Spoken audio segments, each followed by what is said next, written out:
کاشانۂ بصیرت ایک ایسا یوٹیوب چینل جس پر ہر قسم کی دینی کتب بالخصوص محروم بصارت افراد کے لیے آڈیو اور ویڈیو فارمیٹ میں دستیاب ہیں اور بالعموم تمام مسلمان برادران و خواہران کے لیے دستیاب ہیں۔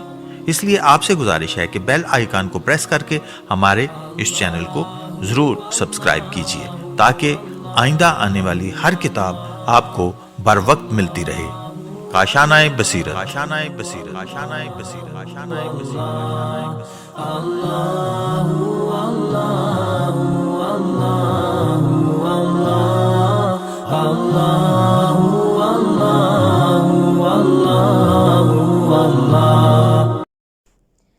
اعوذ باللہ من الشیطان اللعین الرجیم، بسم اللہ الرحمن الرحیم۔ السلام علیکم، کاشانۂ بصیرت کے یوٹیوب چینل سے آپ سے مخاطب ہوں۔ زیر مطالعہ کتاب کا نام ہے محافل و مجالس، علامہ ذیشان حیدر جوادی اس کے مصنف ہیں اور اس کی جلد اول ہم پڑھ رہے ہیں، اور اس جلد اول میں داستان عظیمت امام حسین علیہ السلام یعنی داستان عظیمت سید الشہداء ہم پڑھ رہے ہیں، اور اس کو پڑھتے ہوئے پیج نمبر 210 پر ہم آ گئے ہیں۔ آئیے سلسلے کو شروع کرتے ہیں۔ سوال یہ ضرور پیدا ہوتا ہے، ہم یہ پڑھ رہے تھے اس سے پہلے کہ جو پارٹ نمبر 19 میں ہم نے یہ پڑھا تھا کہ حسین کے مزاج کو پہچاننا ہے تو بچپنے میں دوش رسول پر دیکھیں، پشت رسول پر دیکھیں، اور رسول مشیت الہی کا پابند ہے، اور آپ کا مزاج اگر ذرا برابر بھی مشیت سے الگ ہوتا تو رسول دوش پر بٹھا کر زلفیں آپ کے حوالے نہیں کرتے۔ تو اب دنیا پہچان لے کہ حسین علیہ السلام کا مزاج ہے وہ، جو حسین علیہ السلام کا مزاج ہے وہ شریعت کا مزاج ہے، اور اسی لیے زلفیں بھی دی گئی تھیں۔ نافہم دیکھ لیں کہ جو حسین علیہ السلام کا ارادہ ہے وہ مشیت کا حوصلہ ہے۔ یہاں تک ہم نے پڑھا تھا، آئیے اب آگے بڑھتے ہیں۔ سوال یہ ضرور پیدا ہوتا ہے کہ جب حسین علیہ السلام کے مزاج میں اور بزرگوں کے مزاج میں فرق نہیں تھا تو حسین علیہ السلام خاموش کیوں نہیں رہے، اور جنگ کے لیے کیوں اٹھ کھڑے ہوئے اور اتنی قربانی کیوں دے دی؟ لیکن مجھے اتنا ہی کہنا ہے کہ یہ بھی بزرگوں ہی کے مزاج کا اثر تھا۔ وہ بدر و احد، خندق و خیبر و حنین میں اٹھے، وہ جمل و صفین و نہروان میں اٹھے، وہ جنگ کے مختلف محاذوں پر اٹھے، اور یہ کہ کربلا کے محاذ پر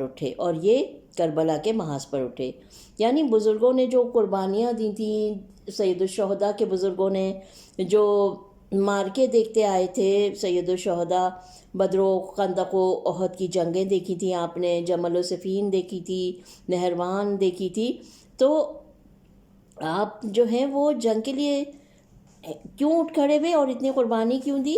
لیکن یہ کہوں گی میں، اور مولانا صاحب بھی یہی کہنا چاہ رہے ہیں، علامہ صاحب بھی، کہ یہ بزرگوں کے مزاج کا اثر ہے۔ امام نے دیکھا ہے سب کچھ، وہ مختلف جنگوں اور مختلف محاذوں میں اٹھے۔ مولا سرکار سید الشہداء کربلا کے محاذ پر اٹھے۔ مزاج کا اختلاف ہوتا تو ایسا اتحاد کیوں ہوتا؟ اب اگر ان سب کا اقدام صحیح ہے تو حسین علیہ السلام کا اقدام بھی صحیح ہے، اگر حسین علیہ السلام کا اقدام غلط ہے تو ان سب کا اقدام بھی غلط ہے، معاذ اللہ۔ آپ کہیں گے کہ ان سب کی جنگ میں اور حسین علیہ السلام کی جنگ میں ایک فرق تھا۔ مرسل اعظم کی جنگیں مکہ سے دور، مدینہ سے قریب حضور کے علاقے میں ہوئیں، اور مولا کائنات کی مجاہدات شام سے دور، کوفہ سے قریب علی علیہ السلام کے علاقے میں ہوئے، لیکن کربلا تو حسین علیہ السلام کا علاقہ نہیں تھا۔ بزرگوں کی جنگ کو دفاعی کہا جا سکتا ہے، لیکن حسین علیہ السلام کی جنگ کو دفاع نہیں کہا جا سکتا۔ Page number 211۔ لیکن ارباب کرم اولاً تو رسول اکرم اور مولا کائنات میدانوں میں خود گئے لے جائے نہیں گئے تھے، لہٰذا ان پر یہ الزام زیادہ عائد ہو سکتا ہے۔ امام حسین تو حور کے رسالے کے ذریعے لے جائے گئے تھے، ان پر یہ الزام کیوں کر عائد ہو سکتا ہے؟ اور دوسری بات یہ ہے کہ امام حسین کی دور اندیشی اور نگاہ امامت کی وسعت تھی کہ آپ نے سرزمین کربلا پر پہنچ کر پہلا کام یہ کیا کہ اہل قریہ کو بلا کر ان سے زمین خرید لی، اور زمین کو خرید کر قیامت تک کے لیے مسئلے کو صاف کر دیا کہ خبردار اب یہ نہ کہنا کہ میں اپنے نانا کی سیرت سے الگ ہو گیا ہوں، میں نے نانا ہی کی سیرت کا ایک حسین نمونہ پیش کیا ہے۔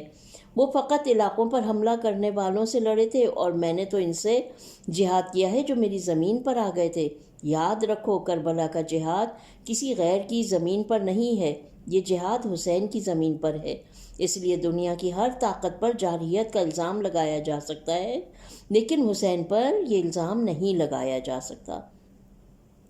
دوسرا ایک مسئلہ یہ بھی ہے کہ امام حسین کے حالات بزرگوں کے حالات سے قدرے مختلف تھے، اور امام حسن علیہ السلام کے حالات سے تو قطعاً مختلف تھے۔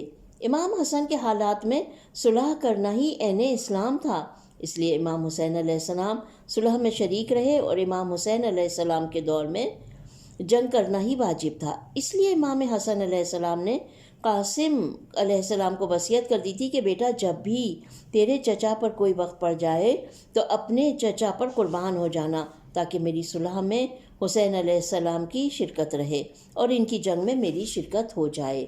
Page number 212۔ حالات کے فرق کو سمجھنا ہے تو تاریخ اسلام کے ایک واقعے پر نگاہ کرنی ہوگی، جس کے بغیر بدلے ہوئے حالات میں اقدام کی نوعیت کا اندازہ ممکن نہیں ہے۔ دنیا اسلام میں مباہلہ کا واقعہ کسے نہیں معلوم؟ کون نہیں جانتا کہ سن 9 ہجری میں حضور سرور کائنات سے اور عیسائیوں سے بڑا سخت مقابلہ ہوا، اور یہ مقابلہ تیر و شمشیر کا نہ تھا، بلکہ حق و صداقت، علم و آگہی اور بندگی اور فرزندی کا مقابلہ تھا۔ تیر و شمشیر کے مقابلے میں بظاہر ہار جانا بھی عیب نہیں ہوتا، اس پر کسی نہ کسی جہت سے مظلومیت کی چھاپ لگا دی جاتی ہے، لیکن علم و دانش اور حق و صداقت کی جنگ میں ہار جانا قانون کی فنا اور مذہب کی بربادی کے مترادف ہے۔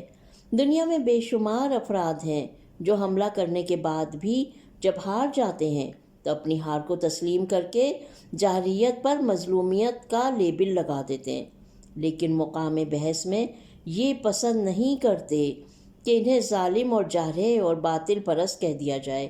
یہ اس بات کی دلیل ہے کہ تیر و شمشیر کا مارکا آسان ہوتا ہے اور علم و آگہی کا مارکا سخت۔ تلوار کا زخم جلدی مندمل ہو جاتا ہے اور زمان کا زخم کبھی مندمل نہیں ہوتا۔ خصوصیت کے ساتھ اسلام کے ساتھ تو یہ مارکا اور بھی سخت ہے۔ وہ تیر و شمشیر کا مذہب نہیں ہے، علم و دانش کا مذہب ہے۔ اس کی نظر میں تخت و تاج، حکومت و ملک گیری، اقتدار و اختیار کوئی شے نہیں ہے۔ وہ دنیا کو عقائد کی تعلیم اور صحیح نظریات کی تلقین کرنے کے لیے آیا ہے۔ وہ اس دن اپنی فتح نہیں سمجھتا جب دشمن تہہ تیغ ہو جائے، بلکہ وہ اس دن کو فتح مبین سمجھتا ہے جب اصول کی فتح ہو اور ظلم و تشدد والوں کو عظمت کردار کا اقرار کرنا پڑے۔ ایسے حالات میں مباہلہ کا مقابلہ اسلام کی موت و حیات کا مقابلہ تھا۔ اسلام شکست کھا جائے تو اسے روئے زمین پر رہنے کا حق نہیں ہے۔ Page number 213۔ اور عیسائیت ہار جائے تو اسے چلو بھر پانی میں ڈوب مرنا چاہیے۔ مسئلہ بے حد نازک ہے۔ عیسائیت کا دعویٰ ہے کہ عیسیٰ اللہ کے بیٹے ہیں، اور اسلام کا دعویٰ ہے کہ عیسیٰ اللہ کے بندے ہیں۔ عیسائیت کی نگاہ میں توحید بے قیمت ہے، اور اسلام کی نگاہ میں توحید ہی اصل مذہب اور جان عقیدہ ہے۔ ایسے سخت موقع پر عیسائیوں نے اپنے علم و فضل کے غرور میں اسلام کے دربار پر سرد حملہ کر دیا۔ اسلام کے دیار پر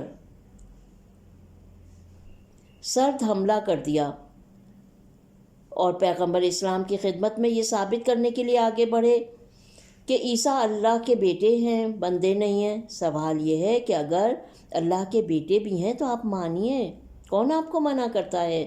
آپ تو صدیوں سے مانتے چلے آ رہے ہیں۔ خود مرسل اعظم کی زندگی میں تقریباً 60 برس سے آپ مان رہے ہیں۔ کہاں پیغمبر نے آپ پر حملہ کر دیا؟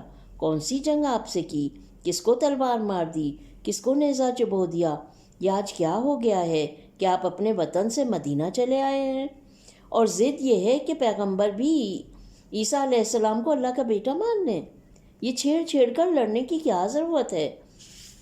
اگر پیغمبر صلی اللہ علیہ وسلم نہ بھی مانیں گے تو آپ کے عقیدے پر کیا اثر پڑے گا اور آپ کا مذہب کہاں باطل و برباد ہو جائے گا؟ لیکن نہ جانے کیا راز تھا کہ عیسائیت کو اس کے وطن میں قرار نہیں آیا اور بالآخر دیار اسلام میں آ گئے۔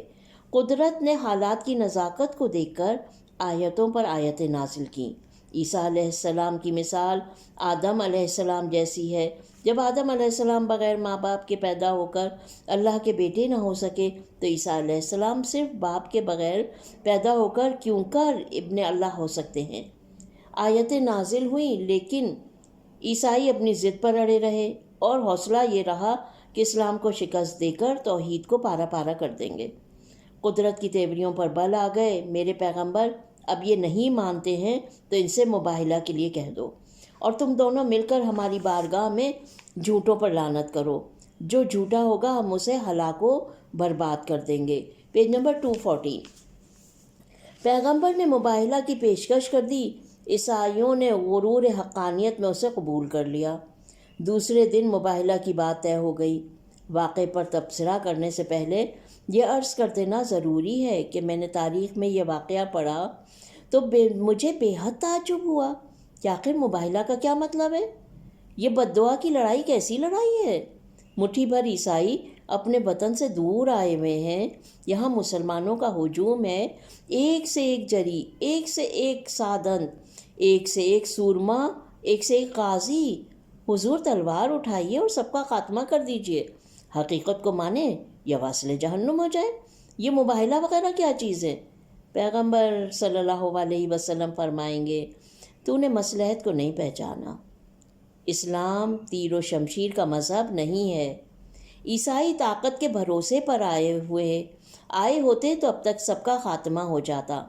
یہ علم و دانش کے اعتماد پر آئے ہیں، لہٰذا ان سے علمی مقابلہ ہی ہوگا۔ ایسا نہ ہو کہ کل انہیں موقع مل جائے کہ اسلام کے پاس علم و حق نہیں تھا، اس لیے تلوار پر اتر آیا۔ میں مباہلہ کروں گا اور جاہلیت کا الزام نہ لوں گا۔ وہ جاہل ہوتے ہیں جو علمی مسائل میں تلوار اٹھا لیا کرتے ہیں۔ میری سیرت یہی ہے کہ علم کا جواب علم سے دیا جائے، تلوار سے نہیں۔ اب اگر کوئی علمی میدان میں تلوار اور تازیانے سے کام لے تو اسے وارث رسول نہیں کہا جا سکتا، اور وہ میری سیرت سے کوئی تعلق نہیں رکھتا۔ مباہلہ ہوا، تلوار نہیں اٹھی، اور عیسائیوں نے شکست کا اعتراف کیا، اور مجھے کہنا پڑا کہ کس قدر بے شرم ہے وہ قوم جس کے مقابلے میں کبھی تلوار نہیں اٹھی اور وہ اسلام پر بزور شمشیر پھیلنے کا الزام لگا رہی ہے۔ Page number 215۔ کاش یہ بات کفار و مشرکین نے کہی ہوتی تو کوئی پہلو نکل بھی سکتا۔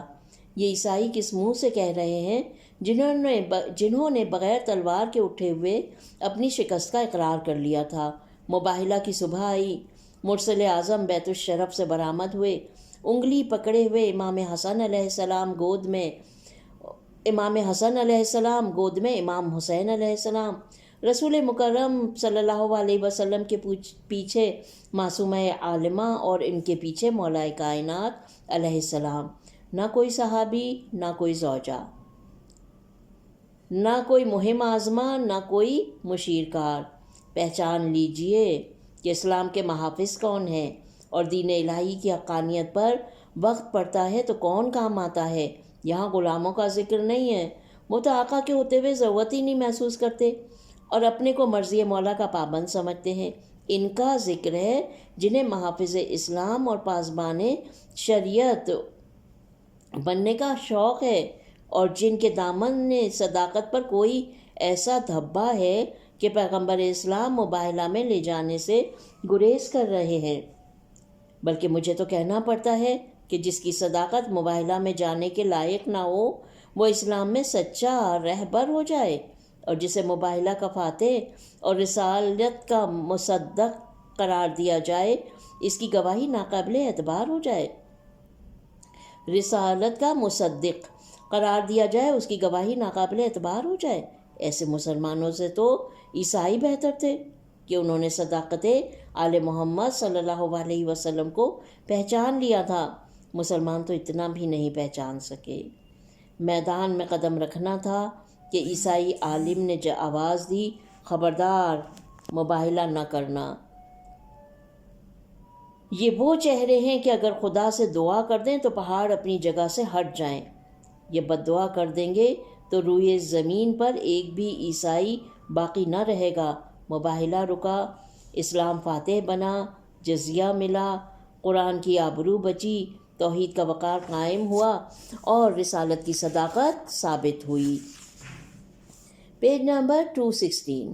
دین خدا کا بھرم رہا، مسلمان سر بلند ہوئے، اور یہ سب صدقہ ہے آل محمد صلی اللہ علیہ وسلم کی صداقت و حقانیت و جلالت کا۔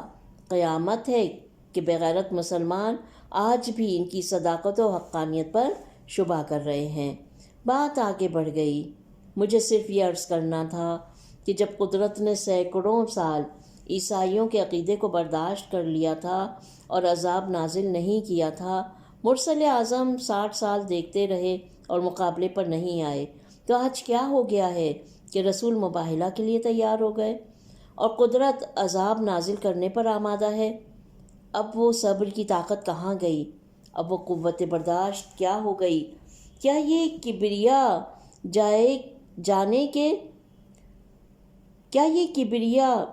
جانے کہ خدا کا مزاج بھی بدلتا ہے؟ کیا یہ کہہ دیا جائے کہ خدا کا مزاج بھی بدلتا رہتا ہے؟ کیا یہ سوچ لیا جائے کہ نبوت کے مزاج کا بھی کوئی اعتبار نہیں یا نہیں؟ کوئی اعتبار نہیں ہے یا نہیں؟ بات صرف یہ ہے کہ جب تک باطل اپنے دیار میں باطل پرست رہتا ہے، حق اسے برداشت کرتا ہے، اور جب حق سے اپنے باطل کو منوانے پر آمادہ ہو جاتا ہے تو مقابلہ سخت ہو جاتا ہے۔ صلح حسن علیہ السلام اور جنگ حسین علیہ السلام میں یہی فرق تھا۔ امام حسن علیہ السلام کے دور میں باطل اپنے باطل پر اڑا ہوا تھا، لیکن حق سے بیعت کا مطالبہ نہیں کر رہا تھا، اور امام حسین علیہ السلام کے دور میں مطالبہ بیعت بھی ہو گیا تھا۔ اسی لیے امام حسن علیہ السلام کے دور میں باطل نے صلح کر کے حکومت مانگی تو آپ نے تخت و تاج کو ٹھوکر مار دی، اور امام حسین علیہ السلام کے دور میں بیعت یا سر کا سوال ہو گیا تو آپ نے بیعت کو ٹھوکر مار کر سر دے دیا۔ جو حسن علیہ السلام نے کیا وہ حسین علیہ السلام نے کیا، جو حسین علیہ السلام نے کیا وہ حسن علیہ السلام نے کیا۔ عیسائیت نے شکست مان لی، لیکن دل میں جو جذبہ انتقام پیدا ہوا وہ ناقابل برداشت تھا۔ مختلف راستوں سے اسلام کو ہٹانے کا منصوبہ بنایا گیا۔ Page number 217۔ کبھی معاویہ کے دربار میں شاہی طبیب کی شکل میں پہنچی اور ایسا پہنچا، کبھی جب منصوبہ جو بنایا تو کبھی معاویہ کے دربار میں شاہی طبیب کی شکل میں پہنچا اور ایسا زہر تیار کیا جس سے مولائے کائنات تک محفوظ نہ رہ سکے، اور ابن ملجم کی تلوار کے ذریعے وہ زہر حضرت علی علیہ السلام پر آزمایا گیا، اور جودہ بنت اشعث کے ذریعے امام حسن علیہ السلام پر آزمایا گیا۔ اب مباہلہ کے آخری فرد امام حسین علیہ السلام باقی تھے، اور عیسائیت انہیں بھی فنا کر دینا چاہتی تھی۔ چنانچہ حاکم شام کے محل میں زوجہ کی شکل میں پہنچی اور یزید جیسے منحوس فرزند کو جنم دیا۔ یزید دیہات میں عیسائی ماحول میں پلا اور شراب و کباب کا ایسا خوگر ہو گیا کہ ظاہری اسلام بھی نہ رہ گیا، اور اسی یزید کے ذریعے امام حسین علیہ السلام کے قتل کا منصوبہ بنایا گیا۔ یزید کو باپ کی طرف سے نفاق ملا تھا اور ماں کی طرف سے عیسائیت، اور دونوں اسلام کے شدید دشمن تھے۔ اب اسلام کے ذمہ دار تنہا امام حسین علیہ السلام تھے، چنانچہ دونوں طاقتوں نے مل کر انتقام کا منصوبہ بنایا، اور 27 رجب کو امام حسین علیہ السلام کے سامنے بیعت کا سوال پیش کر دیا گیا۔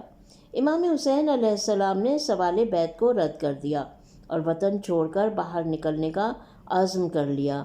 جس رات میں خدا کا رسول معراج میں گیا تھا، اسی رات میں رسول کا نواسا نانا کی قبر سے لپٹا ہوا رو رہا ہے اور فریاد کر رہا ہے کہ نانا، آپ کی امت نے بہت ستایا ہے، اب میرے بارے میں کیا ارشاد ہے؟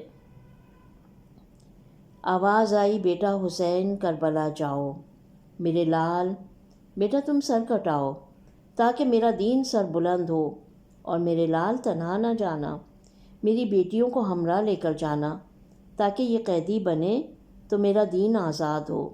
نانا کی قبر سے اٹھ کر حسین علیہ السلام ماں کی لحد پر آئے، آخری سلام کیا، اماں آپ کی قبر کا مجاور حسین جا رہا ہے، اماں اپنے لال کا آخری سلام لے لو۔ قبر اطہر سے آواز آئی، میرے لال میرا بھی سلام لے لے۔ حسین تم تنہا نہیں جاؤ گے، یہ ماں تمہارے ساتھ چلے گی، جہاں تم رہو گے وہاں یہ ماں بھی رہے گی۔ Page number 218۔ قبر سے رخصت ہو کر گھر آئے، سامان سفر تیار کیا۔ صبح کو قافلہ روانہ ہوا۔ ہاشمی خواتین نے شہزادیوں کو رخصت کیا۔ ام البنین نے اپنے فرزندوں کو خدا حافظ کہا۔ عبداللہ بن جعفر نے انو محمد کو ساتھ کیا۔ محمد حنفیہ بھائی سے لپٹ کر روئے اور ایک کمسن بچی اپنے کمسن بھیا سے لپٹ کر روئی۔ ام سلمہ نے حسین علیہ السلام کو خدا حافظ کہا۔ بیویوں نے حلقہ بنایا۔ سیدانیوں کی سواری درمیان سے گزری۔ الوداع الوداع، الفراق الفراق، السلام السلام کی آوازیں بلند ہوئیں۔ کیا قیامت کا منظر تھا! قبر رسول ہل رہی تھی۔ زہرا کی لحد کو زلزلہ تھا۔ حسن تربت میں تڑپ رہے تھے۔ بیویوں میں شور ماتم تھا۔ دیکھیے اب یہ قافلہ کب آتا ہے! ایک منادی کی آواز فضا میں گونج رہی تھی، مدینے والو جی بھر کے دیکھ لو، اب یہ قافلہ اس شان سے نہ آئے گا، اور جب آئے گا تو یوں کہ گودیوں میں بچے نہ ہوں گے، سروں پر وارثوں کے سائے نہ ہوں گے۔ ام کلثوم کی فریاد ہوگی، نانا کے مدینے ہمارے آنے کو قبول نہ کرنا، ہم لٹ کر آئے ہیں۔ چند دنوں کے بعد قافلہ مکہ پہنچا۔ اہل کوفہ نے طلبی کے خطوط لکھے۔ امام حسین علیہ السلام نے اپنے بھائی مسلم کو روانہ کیا۔ 9 ذی الحج کو مسلم کوفہ میں شہید ہوئے۔ ادھر حاجیوں کے بھیس میں قاتلوں کا قافلہ مکہ آیا۔ امام حسین نے 8 ذی الحج حج کو عمرے سے تبدیل کر کے سفر شروع کیا۔ ابن عباس نے روکا، مولا سب آ رہے ہیں اور آپ جا رہے ہیں؟ آپ نے فرمایا، ابن عباس میں عراق جا رہا ہوں، نانا کے حکم سے سر کٹانے جا رہا ہوں۔ فرزند عرض کی، فرزند رسول پھر عورتوں اور بچوں کو کیوں لے جا رہے ہیں؟ فرمایا ابن عباس، مصلحت پروردگار یہی ہے۔ ادھر پردہ محمل سے زینب سلام اللہ علیہا کی آواز آئی، ابن عباس خاموش، خبردار، کیا چاہتے ہو؟ زینب اپنے حسین کا ساتھ چھوڑ دے؟ یاد رکھو زینب جب تک زندہ ہے اپنے ماجائے کا ساتھ نہ چھوڑے گی۔ Page number 219۔ قافلہ چلا۔ راستے میں شہادت مسلم کی خبر ملی۔ آگے بڑھے تو ہر کا لشکر ملا۔ راستے کو روکا گیا۔ آپ نے ہر کے لشکر کو سیراب کیا اور دونوں قافلے ساتھ چلنے لگے۔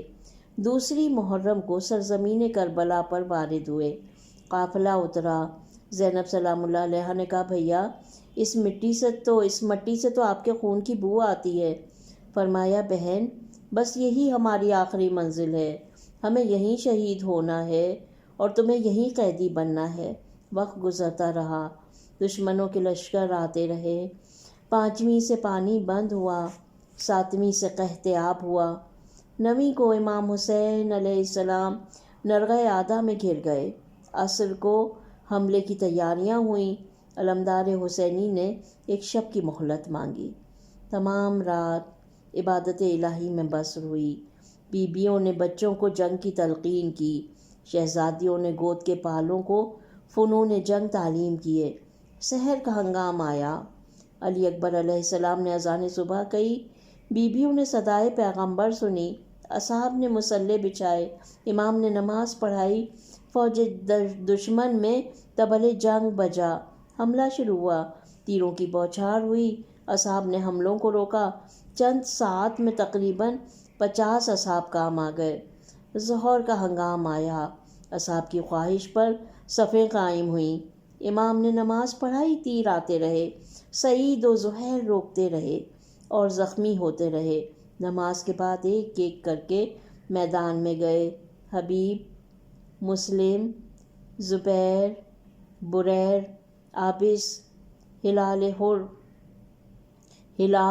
حر، وہب سب کام آئے۔ اصحاب کے بعد دل کے ٹکڑوں کی باری آئی۔ اولاد عقیل، اولاد ابو طالب، اولاد علی علیہ السلام سب راہ خدا میں قربان ہوئے۔ اکبر نے برچی کھائی، قاسم کا لاشا پامال ہوا، اون و محمد کی لاشیں آئیں، عباس ترائی میں سو گئے۔ Page number 220۔ اصغر کو امام حسین گودی میں لے کر آئے، بچہ تیر حرملہ کا نشانہ بنا۔ رخصت آخر کے لیے آئے، بیمار بیٹے کو وصیت کی، میرے لال قید شام سے چھٹ کر مدینہ جانا تو ہمارے شیعوں کو ہمارا سلام کہہ دینا، اور کہنا شیعوں ٹھنڈا پانی پینا تو ہماری پیاس کو یاد کر لینا، اور کسی غریب و بےکس کا ذکر سننا تو ایسے رونا جیسے کوئی ماں اپنے لال کو تڑپ تڑپ کر روتی ہے۔ بیویوں کو رخصت کیا، بہن کو بھرا گھر سونپا، بیٹی سے دامن چھڑایا، سلام آخر کر کے باہر آئے، اصحاب کو پکار کر ضعف و ناتوانی کا اعلان کیا۔